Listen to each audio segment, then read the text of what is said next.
siglos, la épica de Hernando de Soto se ha reconocido como un viaje heroico de exploración. Hoy los arqueólogos que siguen su despertar descubren no una evidencia de heroísmo, sino los tristes despojos de hazañas desesperadas y un inconsciente genocidio. Soy John Rhys Davies.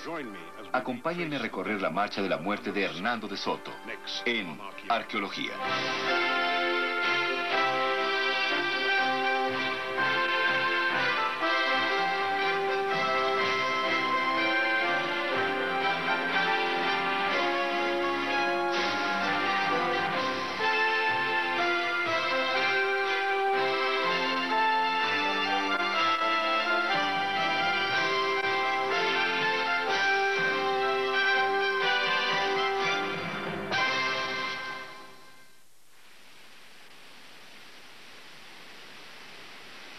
Miles de misteriosos montículos como este plagan el sudeste de los Estados Unidos. Durante siglos, su fantasmal presencia intrigó a cuantos lo vieron. ¿Quién los construyó?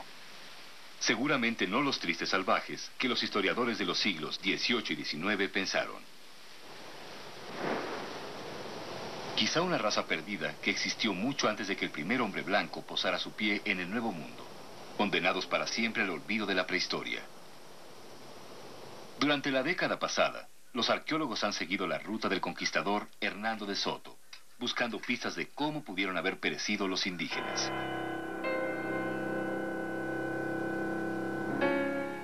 Esta pintura en el Capitolio muestra las románticas visiones del conquistador y conmemora la llegada de los exploradores al continente americano. Pero las investigaciones nos hablan de una historia más oscura. Llevados por la misteriosa desaparición de los constructores de montículos, los arqueólogos están repasando los pasos del gran conquistador Hernando de Soto. En las excavaciones de todo el este de los Estados Unidos, surge una nueva luz en la ruta de Soto, revelando una ruta salpicada de carnicería humana.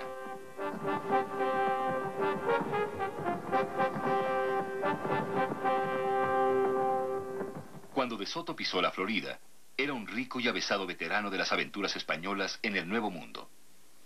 De Soto llegó al Nuevo Mundo a la edad de 14 años. Fue todo un triunfo como conquistador. Participó en el pillaje de las sociedades latinoamericanas en Centroamérica. Participó con los hermanos Pizarro en el saqueo del Imperio Inca.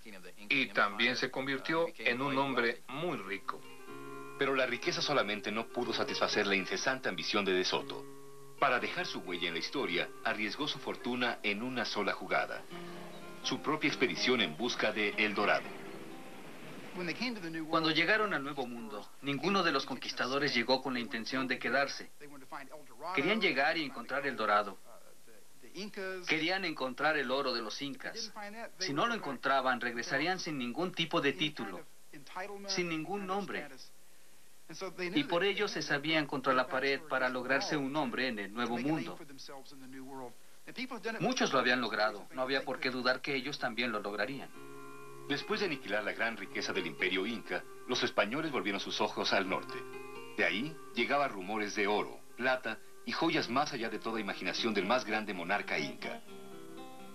De hecho, algunos objetos preciosos habían sido arrebatados a los nativos del norte. Por una gran ironía de la historia, los conquistadores nunca llegaron a conocer la verdadera fuente de esa riqueza: sus propios galeones hundidos. A fines de los 1530, la riqueza volvía a bordo de la flota española. Muchas de esas flotas partieron de la costa mexicana. Dieron vuelta al Golfo. Bajaron a la costa del Golfo de Florida y a través de su estrecho hacia arriba.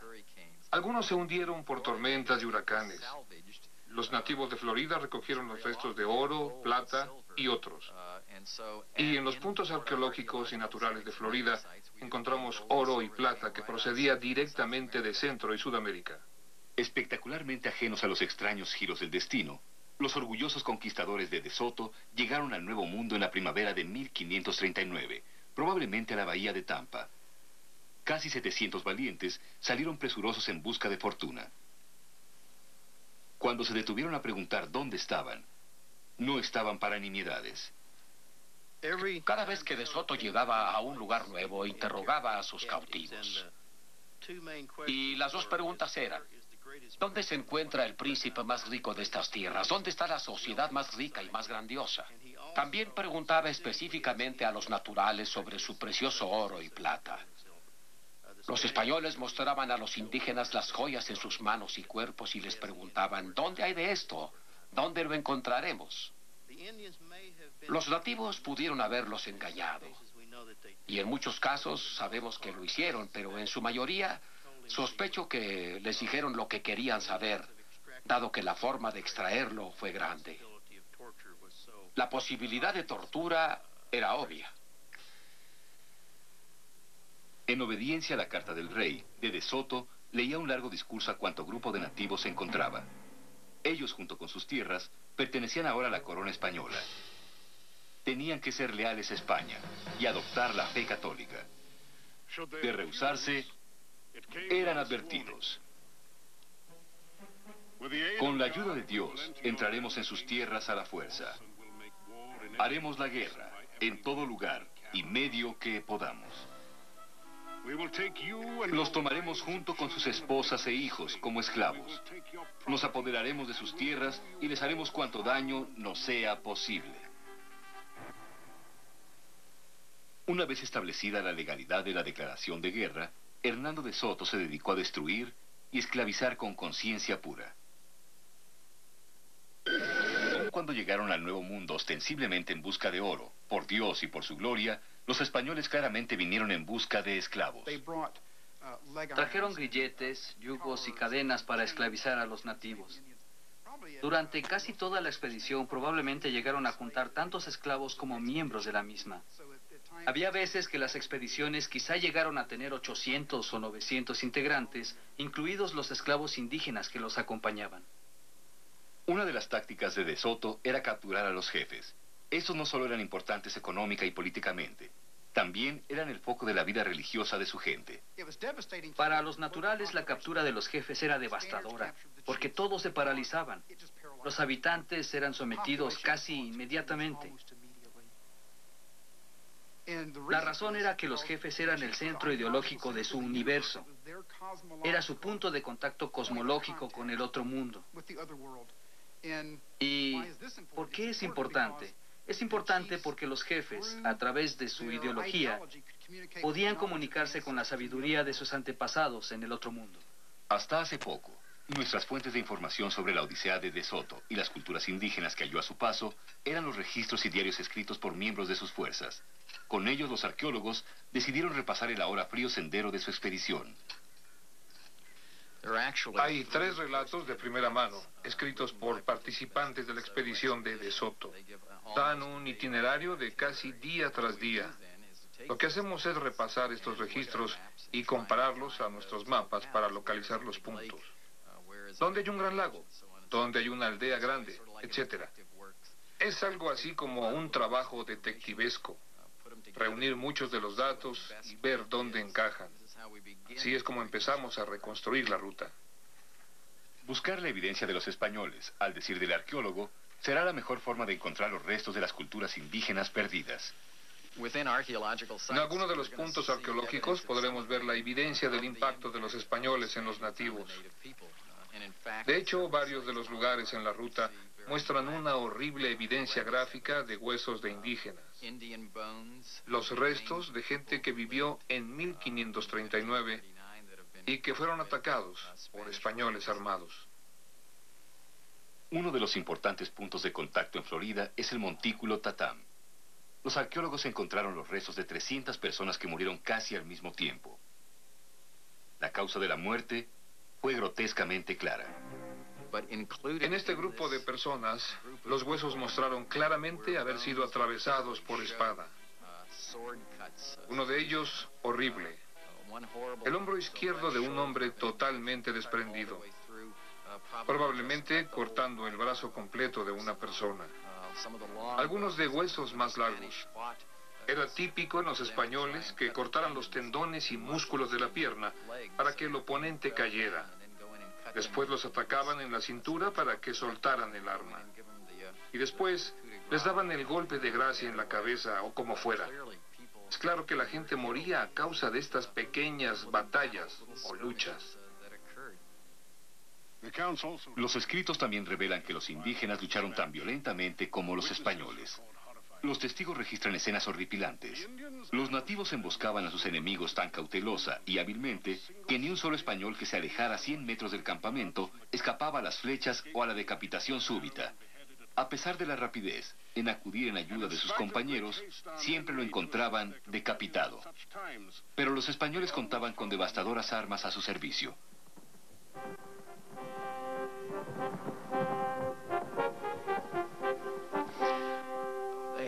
Tenían ballestas, tenían arcabuces, tenían cañones, buen armamento. Creo que la mejor arma fue el caballo. Y repetidamente, cuando se sentían en peligro, los caballeros montados en esos caballos simplemente acababan con la fuerza indígena. Esencialmente, un caballero montado era el tanque Sherman de aquellos días. Contaba con espada, armadura, perro de ataque y su caballo de guerra. Era casi impenetrable y atacaba al indígena simplemente con caballos. Cargaba contra ellos, lo derrotaba y lo mataba. Las armas básicas de los nativos eran los garrotes, flechas y arcos, tal vez hasta lanzas, que no creo que las usaran mucho. Las armas de los españoles y además la combinación de hombres montados con lanzas y perros, pues era devastadora. A caballo, los españoles literalmente soltaban a los perros de guerra. Los indígenas no podían superar a los caballos y tampoco a los perros. Los perros eran perros de guerra. Eran perros lobo irlandeses, mastines y galgos. Estaban entrenados para matar. Pero hay que comprender que De Soto y su ejército estaban aquí para cumplir con una tarea: explorar, conquistar y establecerse. No había nada que los detuviera. A veces sus vidas corrían peligro y hacían lo que tenían que hacer. Para el modo de ver actual, su conducta con frecuencia era extraordinariamente cruel. El 18 de octubre de 1540, los naturales ya no quisieron aguantar más. Planearon una elaborada emboscada para terminar de una vez por todas con el terror español. En la aldea de Mavila, el jefe Tascalusa atacó sorpresivamente al ejército de De Soto. Los españoles asesinaron a los indígenas en donde estaban. Fue un baño de sangre. Los testigos relatan la historia. Las mujeres y niños hasta de 4 años lucharon con nosotros. Los niños indígenas se ahorcaron para no caer en nuestras manos. Otros saltaron al fuego por voluntad propia. Los disparos de flechas fueron tremendos y fueron enviados con tanta fuerza que atravesaron la lanza de un caballero. Matamos 3,000 indígenas sin contar muchos otros heridos, a quienes después encontramos muertos. Tras la batalla, descansamos ahí durante un mes y quemamos casi todo el lugar. Mavila fue un lugar clave, un doblar de campanas de muerte, no solo para los nativos, sino para las vanas esperanzas de gloria de De Soto. Los cronistas dicen que después de Mavila, De Soto comenzó a desperdiciar su vida. Es decir, la vida de su propio ejército y especialmente la de los nativos. Todo a causa de que sintió la derrota. Sintió la derrota de su expedición y sintió la ruina. Presionó mucho a sus hombres y aún más a los indígenas. En 1542 las cosas llegaron a más extremos. En los últimos meses de su vida, cuando adivinó que todo estaba perdido. En ese punto comenzó a atacar salvajemente a los naturales. Inició un tipo de acción de aniquilamiento contra alguna aldea y ordenaba a sus hombres que mataran a todos. El propósito era aterrorizar a todo aquel indígena que se enterara de este incidente. A pesar de lo avanzado de su armamento y las salvajadas de los españoles, los nativos pudieron haberse salvado de no haber sido por un adversario más insidioso, la enfermedad. Cuando los conquistadores partieron al oeste, también dispersaron enfermedades mortales. La propagación de epidemias redujo inmensamente la población en todo el sudeste de los Estados Unidos en el siglo XVI.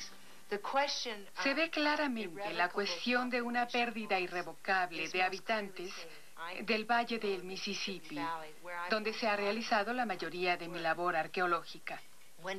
Cuando De Soto llega, en 1540, hay aproximadamente 80 aldeas grandes entre Memphis, Tennessee y Baton Rouge, Luisiana. De Soto pasa por ahí, se queda 4 o 5 meses y sigue adelante.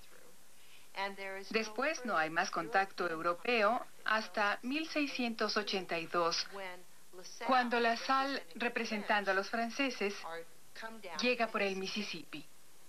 Solo registra 5 aldeas. La pregunta es, ¿qué sucedió? ¿Qué sucedió con las otras 75? Desaparecieron, murieron y casi seguro por enfermedad. Cuando la expedición avanzó, la gente y animales que llevaron consigo, caballos, perros y cerdos, transmitieron nuevas enfermedades a los débiles nativos. A su vez, ellos las transmitieron a otros.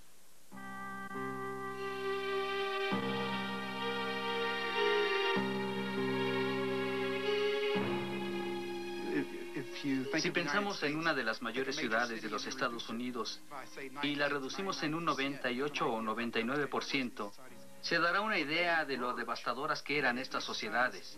Cuando emergen, cuando vemos estas sociedades a través de los ojos de los primeros exploradores ingleses y franceses, el tejido entero de la sociedad es completamente diferente. ¿Será posible que las guerras, aún entre las tribus nativas americanas, pudieron haber causado esta reducción en población? Es importante considerar la cuestión de guerra contra enfermedad en la reducción de población. Y hay que señalarlo con toda claridad. Hay dos. Hay varias líneas de evidencia que podemos usar en la enfermedad contra la guerra. Primeramente, la guerra en el siglo XVI es muy primitiva. Hay lugares como Mabila donde desaparecieron todos los habitantes, pero todo lo demás está intacto. Son pueblos específicos que fueron destruidos. Ya que la enfermedad se propagó entre la gente, hubo una gran destrucción en una zona de espacio mayor. Donde De Soto pasó periodos más largos, la gente desapareció. No es posible que la guerra del siglo XVI, provocara esto. Los misiles nucleares del siglo XX pueden lograrlo, pero no las guerras del siglo XVI. La reducción en la población de los nativos locales fue dramática.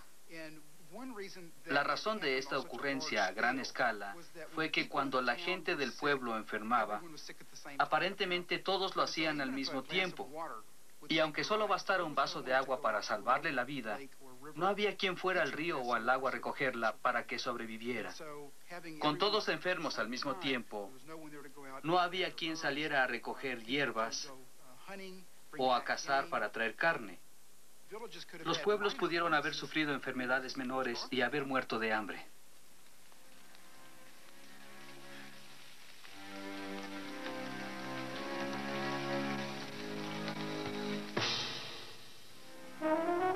Años después de la expedición, muchas de estas sociedades nativas cambiaron también. Surgieron muchos levantamientos culturales y sociales en el sudeste.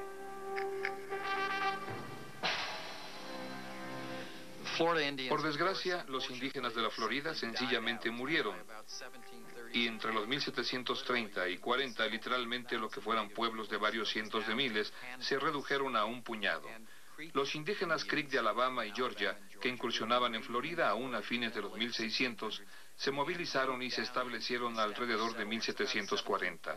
Continuaron haciéndolo, pero aquellos Creeks que los españoles llamaron cimarrones o fugitivos por haber abandonado sus hogares, después fueron los Seminoles o los Seminoles de hoy día. Florida fue repoblada, cuando menos en parte, por los nativos americanos. Los Seminoles y sus descendientes viven actualmente ahí. No es solo el derrumbe de la población, que ciertamente fue importante para el mantenimiento de la sociedad, sino también la tremenda pérdida de información. Si el 98% de la población muere, Habrá un 2% de la población que sobreviva. Pero, ¿qué pasa si los médicos mueren? ¿Qué pasa si los chamanes mueren? ¿Qué pasa si los sabios esotéricos importantes en la comunicación con el otro mundo? ¿Qué pasa si mueren? Entonces uno está en dificultades. Se pierde la continuidad del conocimiento. Lo que había aquí en el siglo XVII es muy diferente de lo que había aquí en el siglo XVI.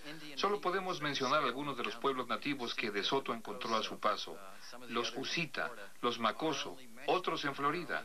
Nuestra única información procede de la arqueología y de lo que nos expone la expedición de De Soto.